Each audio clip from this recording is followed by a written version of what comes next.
परम पूज्य गुरुदेव परम वंदनीय माता जी सूक्ष्म रूप से विद्यमान है। नमन करता हूँ, मानव मात्र को प्रणाम करता हूँ। दोस्तों, आदि शक्ति माँ गायत्री प्राणों की देवी है और परम पूज्य गुरुदेव ने बड़े ही सुंदर ढंग से आदि शक्ति माँ गायत्री को समझाया है। दो अक्षरों से मिलके गायत्री शब्द बना है। गे प्लस त्री। गे बोलते हैं प्राण को, त्री बोलते हैं धारण करने को। तो यहाँ दो शब्द हैं, एक है प्राण और एक है उस प्राण को धारण करना। तो आदि शक्ति माँ गायत्री का प्राण एक बिजली रूपी सत्ता है जो आँखों से दिखाई नहीं देती है और सूक्ष्म परमाणुओं से वो संव्याप्त पूरे ब्रह्मांड में तीन ही सनातन शक्तियाँ हैं। सनातन शब्द का अर्थ होता है जिसका कोई आरंभ नहीं, जिसका कोई शुरुआत नहीं, जिसका कोई कभी अंत नहीं। तो हमेशा से ही पूरे ब्रह्मांड में जो सत्ता संव्याप्त मनीषियों के द्वारा, बुद्धिजीवियों के द्वारा, वैज्ञानिकों के द्वारा, सभी मानवों के द्वारा जो आज तक विभिन्न तौर तरीके, विभिन्न पद्धतियों के माध्यम से ये जाना है कि इस पूरे ब्रह्मांड में संव्याप्त कुछ सनातन शक्तियां हैं। वो सनातन शक्तियां जिसको हम सर्वप्रथम नाम देंगे वो क्रिएटर है। और क्रिएटर शब्द पहले बनता है और क्रिएटर शब्द के बाद ही उसमें से फिर क्रिएशन शब्द बनता है।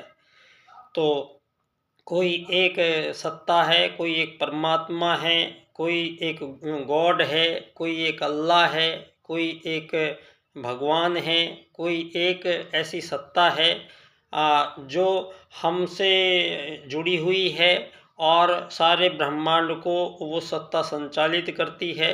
वो परम सत्ता परमात्मा है और वो स्वयं सूक्ष्म परमाणुओं से हमारे वेद में लिखा गया है, शब्द ही ब्रह्म है। तो शब्द को जब हम बोलते हैं तो शब्द की जो ध्वनि कंपन होते हैं वो हमारे कानों में जाते हैं और मस्तिष्क में हम बात को समझ के, पकड़ के और तुरंत ही उसका जवाब देते हैं। तो वो शक्ति जो वाक शक्ति के रूप में, तरंग शक्ति के रूप में विद्यमान पूरे ब्रह्मांड में, वो परमात्मा है। उस तरंग शक्ति से ही पंच महाभूत धरती पर सर्वप्रथम आए हैं। अग्नि, जल, पृथ्वी, वायु और आकाश।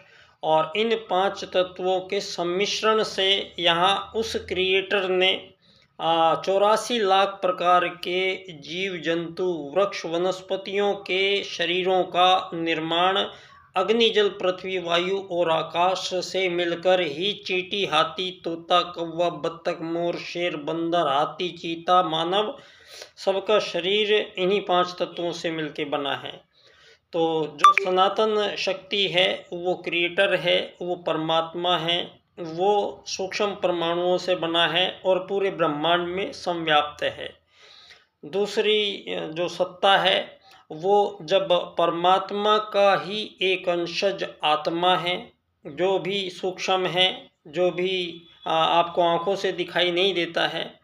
और आत्मा, जब परमात्मा हमेशा हमें हर जगह विद्यमान है तो आत्मा भी हमेशा हर जगह विभिन्न रूपों प्रारूपों में विद्यमान है। चाहे वो हमें आँखों से दिखाई दे या ना दे, वो कोई अन्य प्रारूप में, अन्य रूपों में विद्यमान है। तो सूक्ष्म परमाणुओं से बनी हुई सत्ता है। तो यहाँ एक बात निश्चित हुई कि यहाँ परमात्मा है जिसने सब चीज़ों का विनिर्माण किया है और क्रिएशंस की हैं। और अब जितने भी ये क्रिएशंस हैं, इन क्रिएशंस को जो जीवन प्रदान करता है, जो जिंदगी आई है, जो जीवन है और जिंदगी है, जो प्राण है, वो तीसरी शक्ति है जो हमेशा हर जगह हर कहीं विद्यमान रहती है। वो आदि शक्ति माँ गायत्री है। तो आदि शक्ति माँ गायत्री वैज्ञानिक ढंग से वो प्राण है जो आपको, संपूर्ण प्राणियों को जीवन प्रदान करता है। तो तीसरी सत्ता है आदिशक्ति माँ गायत्री, प्राण रूप में है और ये भी सूक्ष्म रूप में है। तो कहने का तात्पर्य ये हुआ कि तीन सत्ताएं संपूर्ण ब्रह्मांड में हमेशा विद्यमान हैं। एक उनमें परमात्मा है, एक उनमें आत्मा है और आदिशक्ति माँ गायत्री का प्राण है। अब बड़ी ही सरल सी बात है, हमारे वेदों में सर्वप्रथम जो बात मानवों के लिए कही गई है, संपूर्ण जीवों के लिए कही गई है, वह सूत्र आत्मवत सर्वभूतेषु। तो यहाँ पहली बात, मानव जो आज हमें मानवों के बारे में यहाँ पूर्व में बताया गया है, मानवों के आगमन काल के संबंध में, धरती पर मानवों का आगमन के संबंध में जो हमें बताया गया है, वो बिल्कुल इन पिछले विगत 2500 वर्षों में धरती पर इसमें बहुत बड़ी त्रुटियां मानवों ने प्रारंभ की है, या किसी भी तरीके से गलतियां की शुरुआत यहाँ मानवों के द्वारा की गई है, और वो ऐसी गलतियां प्रारंभ कर दी गई है जिनसे हमें बिल्कुल उलट मार्ग पर मानव जाति को चलना पड़ गया है। मानव के लिए 2500 साल से पहले यहाँ ये बात अब प्रमाणित नासा कर रहा है धरती पर कि 7000 वर्ष पूर्व भारत में भगवान श्री राम द्वारा से बनाया गया श्री राम सेतु पुल आज सारी दुनिया के समक्ष दिखाया गया है, और उसकी जांच पड़ताल के बाद ये घोषणा भी की गई है ये मानव निर्मित पुल है, और वो पत्थर पानी पर तैरने वाले पत्थर थे। तो उस समय काल की बात अब ये पश्चिम ने मानी है। तो यहाँ पश्चिम ने जो ये 7000 वर्ष पूर्व बात मानी है, तो अब इसके साथ ही उस सनातन भारत का प्रारंभ काल सारे विश्व के समक्ष वैज्ञानिक ढंग से उसी विज्ञान ने प्रस्तुत किया है।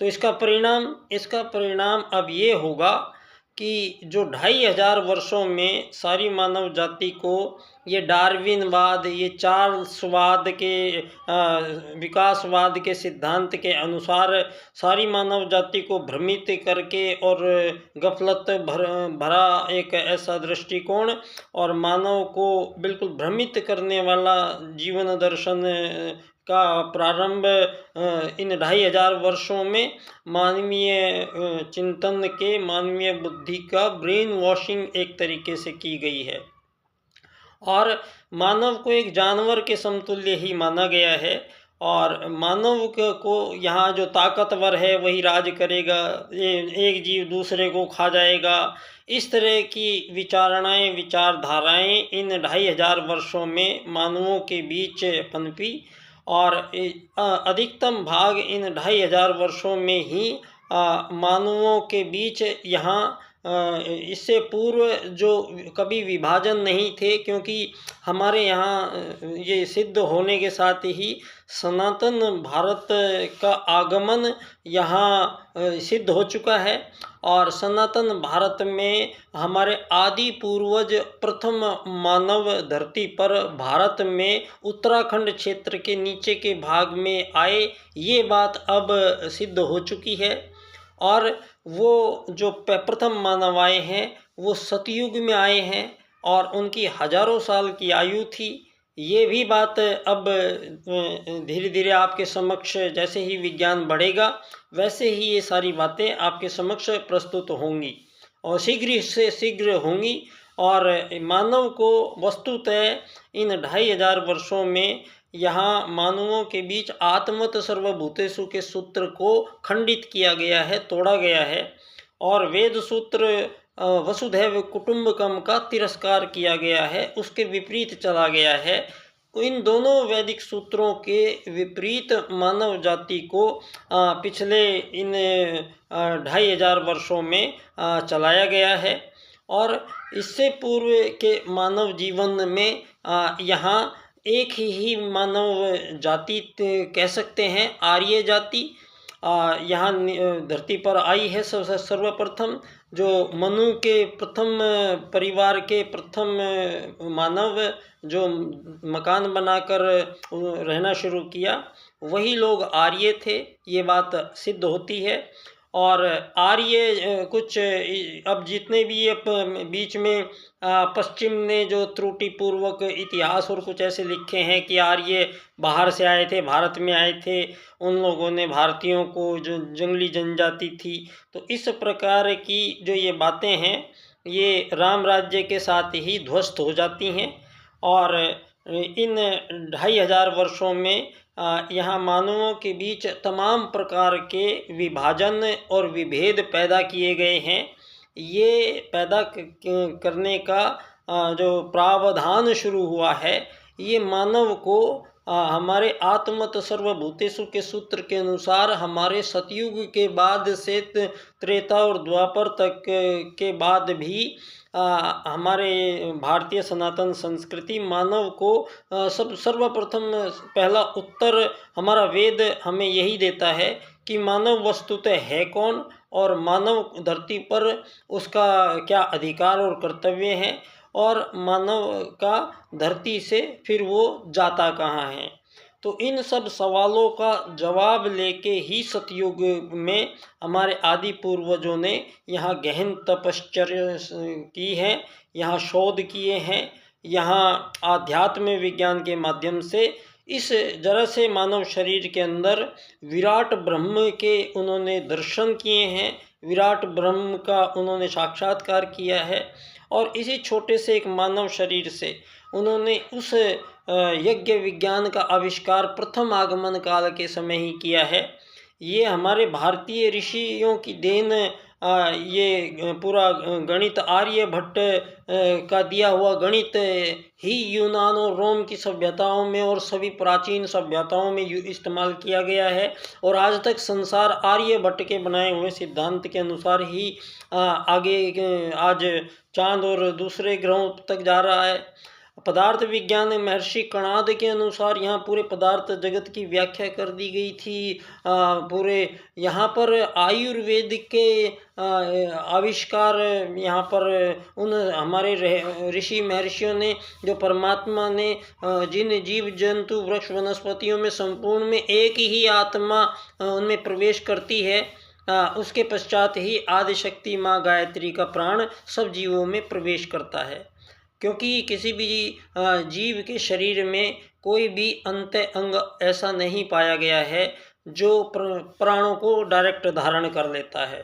तो प्राणों को धारण जो करने आता है इस शरीरों में, वो है एक आत्मा जो सूक्ष्म है।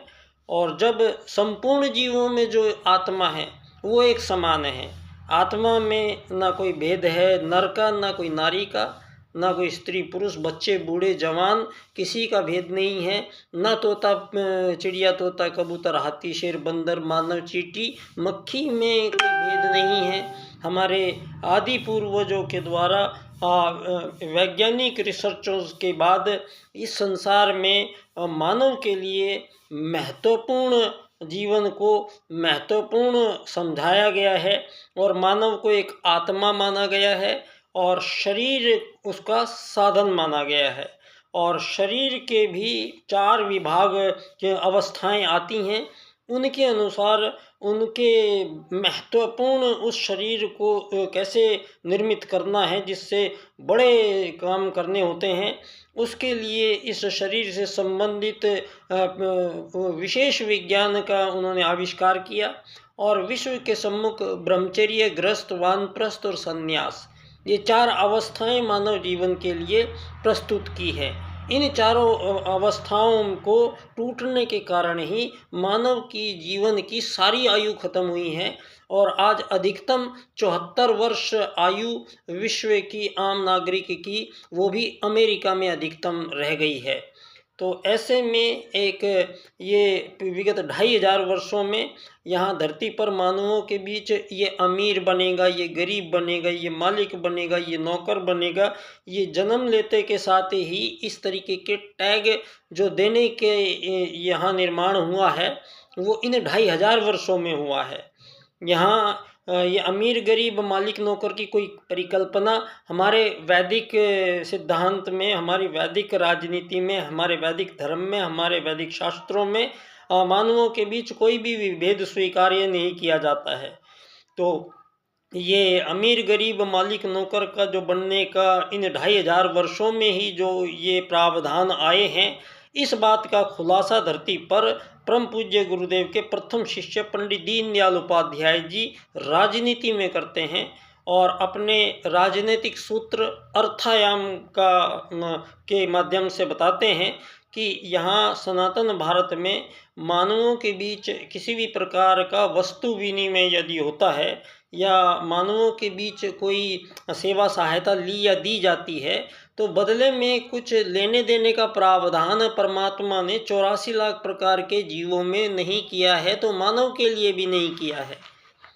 यहाँ दीनदयाल जी कहते हैं परमात्मा 2 वरदान प्रत्येक जीव को धरती पर देकर भेजता है, जिनमें से प्रथम है भोजन प्राप्ति का अधिकार। प्रत्येक जीव को परमात्मा ने निःशुल्क निर्बाध रूप से, आजीवन रूप से, निःशुल्क रूप से प्रत्येक परिस्थिति में प्रत्येक जीव को 84 लाख प्रकार के जीव को भोजन प्राप्ति होती रही है। लाखों करोड़ों वर्ष से कोई उसमें त्रुटि नहीं आई है, कोई जीव भूखा नहीं मरा है धरती पर। कोई विशेष परिस्थितियां आई हैं, जब यहाँ कुछ बनी हैं परिस्थितियां विपरीत, उस समय को छोड़ दिया जाए तो सामान्य जीवन काल जो क्रम चले हैं उनमें संपूर्ण जीव कोई भूखा नहीं सोता है। ये वरदान परमात्मा ने प्रत्येक जीव को देकर भेजा है। तो भोजन के विषय में किसी भी प्रकार का धन आधारित जीवन पद्धति का उपयोग नहीं किया जा सकता। जो ये पश्चिम की देन है, धन आधारित जीवन पद्धति का निर्माण करना हमारे सनातन भारत की देन नहीं है, और ये पश्चिम की देन है जिसको पूंजीवाद कहा गया है।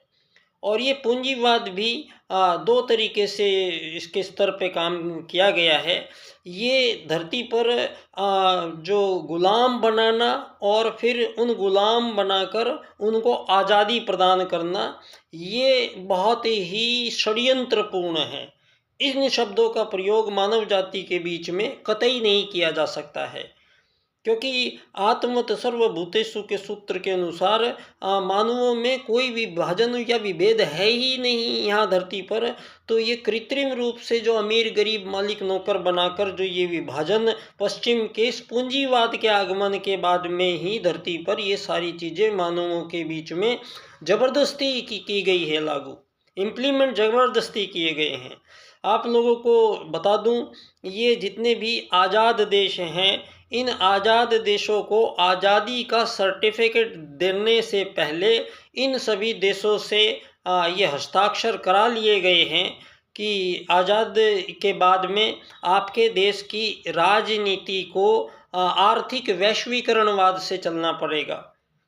तो मतलब धन आधारित जीवन पद्धति के जन्मदाता जो लोग हैं, धन आधारित जीवन पद्धति का इम्प्लीमेंट जो है वो आज़ाद देशों के माध्यम से हुआ है।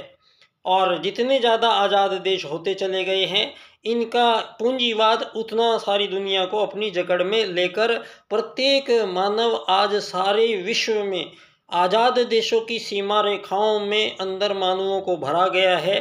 सेनाएं रखी गई हैं, हथियार बनाए गए हैं, एक दूसरे से दुश्मनियां पैदा की गई हैं, एक दूसरे को लड़ाया गया है। मानवों को उनकी पहचानों के संबंध में इन 2500 वर्षों में कई प्रकार के धर्म धरती पर पैदा हो गए हैं, और इन धर्मों की अंतहीन लड़ाई जारी है जो कत्लेआम मचाए हुए है धरती पर। इन धर्मों के कारण मानवों को सबसे ज़्यादा हानि आज विश्व में हुई है। ये सारे धर्मों के माध्यम से सारे मानवों के बीच जो विभाजन और विभेद इस कदर कर दिए गए हैं कि इन सब को अब ये बताने की समय आ गया है कि इन सब का जो ये धर्म हैं ये 2500 सालों में आए हैं। इन 2500 सालों से पहले एक ही विश्व के प्रत्येक मानव का धर्म था, सनातन धर्म, और इस सनातन धर्म की आधारशिला पुनर्जन्म पर टिकी हुई है। और यहाँ परमात्मा के धर्म की स्थापना करने के लिए अवतार के साथ जुड़ी हुई हमारी ये धारणाएं, यहाँ 9 बार परमात्मा का आगमन धरती पर हो चुका है। 10वीं बार भी परमात्मा हमारे बीच आए हैं प्रज्ञावतार के रूप में।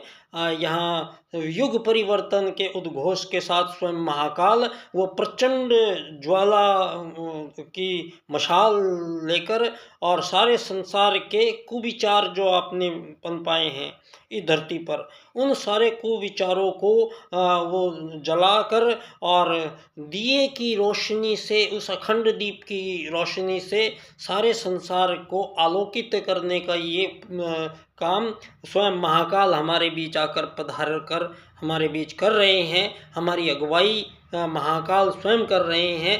ये हमारे लिए गर्व और गौरव और का विषय है।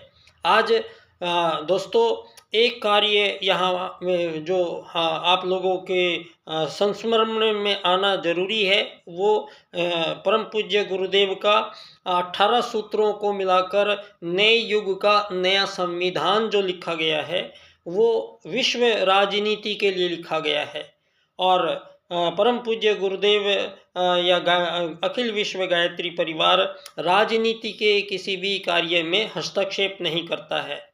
तो यहाँ पर जो गुरु जी ने नए युग के लिए नया संविधान जो लिखा है उसका इम्प्लीमेंट जो करने का काम है वो परम पूज्य गुरुदेव ने पहले ही संपन्न करवा लिया है। यहाँ मथुरा जिले के ही चंद्रभान नंगला गांव के पंडित दीनदयाल उपाध्याय जी, जो परम पूज्य गुरुदेव से 7-8 वर्ष छोटे थे और उनका जन्म यहाँ धानक्या स्टेशन जयपुर राजस्थान, जहाँ मैं विगत 24 साल से परम पूज्य गुरुदेव के संरक्षण में उनके अनुकंपा से मुझे कुछ विशेष कार्य यही दिया गया था कि पंडित दीनदयाल उपाध्याय जी के जो राजनीतिक सूत्र इन्होंने विश्व को प्रदान किए हैं, इनको समझना जानना का मुझे काम दिया गया था और वो काम मेरा लंबे वक्त में संपन्न हुआ। और अब इनके दिए हुए वो 4 राजनीतिक सूत्र सारे संसार के मानवों के बीच जो युद्ध, शोषण, वध, हत्याओं का लंबा सिलसिला ये चला आ रहा है, इस सब का समापन करता हुआ संपूर्ण समाधान पेश करते हैं पंडित दीनदयाल उपाध्याय जी।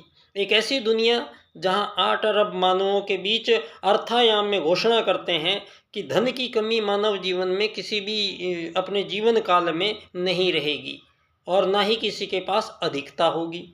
तो जहाँ न धन की कमी होगी न धन की अधिकता होगी, एक ऐसी दुनिया जो सतयुग होगी, उस दुनिया में आर्थिक जो ये धन आधारित जीवन पद्धति के कारण अमीर गरीब का अंतहीन युद्ध जो चल रहा है धरती पर, इन सब का समापन करते हुए मानवों को एक आत्मा मानते हुए पंडित दीनदयाल उपाध्याय जी राजनीति में एकात्म मानववाद का राजनीतिक सूत्र सारे संसार के सम्मुख प्रस्तुत करते हैं। और ये सारे विभाजन जितने भी आपने किए हैं, ये चाहे पूर्व पश्चिम उत्तर दक्षिण के हों, चाहे ये विकसित अति विकसित अल्प विकसित विकासशील के हों, ये चाहे G5 G10 G20 के हो, चाहे ये यूरोप के हो, चाहे ये अरब के हों, ये चाहे किसी भी दुनिया के संपूर्ण मानवों को आज ये घोषणा पूर्वक हम इस सनातन भारत की ओर से ये बताना चाहते हैं कि आप सबका जो आज से हजारों लाखों करोड़ों वर्षों पूर्व यहाँ मानव जाति जो आई है, यहाँ उन्हीं के संतान, यहाँ आर्य लोग भारत भूमि में, यहाँ इस सनातन भारत में सनातन स्थान पर यहाँ प्रथम मानव आए हैं।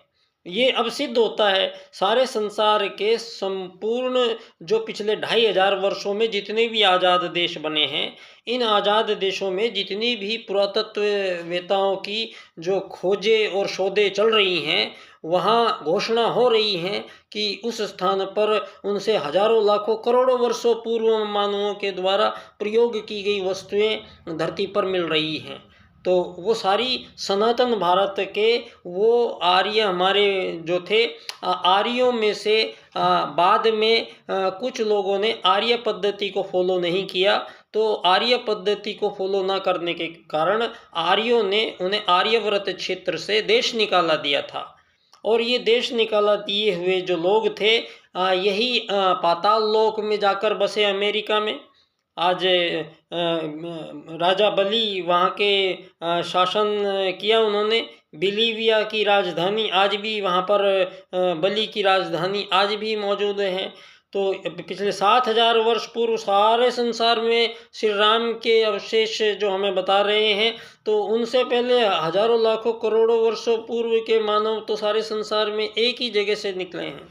तो ये साबित तो होता है कि इस धरती पर जो मानवों के बीच में ये हिंदू, मुस्लिम, सिख, ईसाई, जैन, इस्लाम, पारसी, बौद्ध, ये इतने सारे जो नाम निकल के आए हैं, ये सारे उन जो आए हैं ये सनातन धर्म से ही आए हैं। यहाँ 2500 साल पहले, 3000 साल पहले सनातन धर्म ही था सारे संसार में। जब मानव ही सारे आर्य थे, वही लोग अनार्य कहलाए जो सारे संसार में बसे हैं। तो उन्हीं के आपके सबके आदि जो पूर्वज हैं, जो वो लोग, वो सारे यही इस सनातन भारत से गए हुए लोग हैं। आज ये सारे संसार के सामने हम इस बात को साबित करते हैं। तो अब पंडित दीनदयाल उपाध्याय जी जो 8 अरब मानवों के लिए नई विश्व की राजनीति का जो पैकेज आया है, ये अमीर गरीब मालिक नौकर बनने की ज़रूरत ही नहीं रहेगी। ये आप जो दुनिया में ये जो सबसे बड़ी गड़बड़ हुई है, वो हुई है इस पूंजीवाद के दूसरे प्रारूप को इम्प्लीमेंट करने की। और वो क्या है? वो है उन सनातन नियमों को तोड़ना।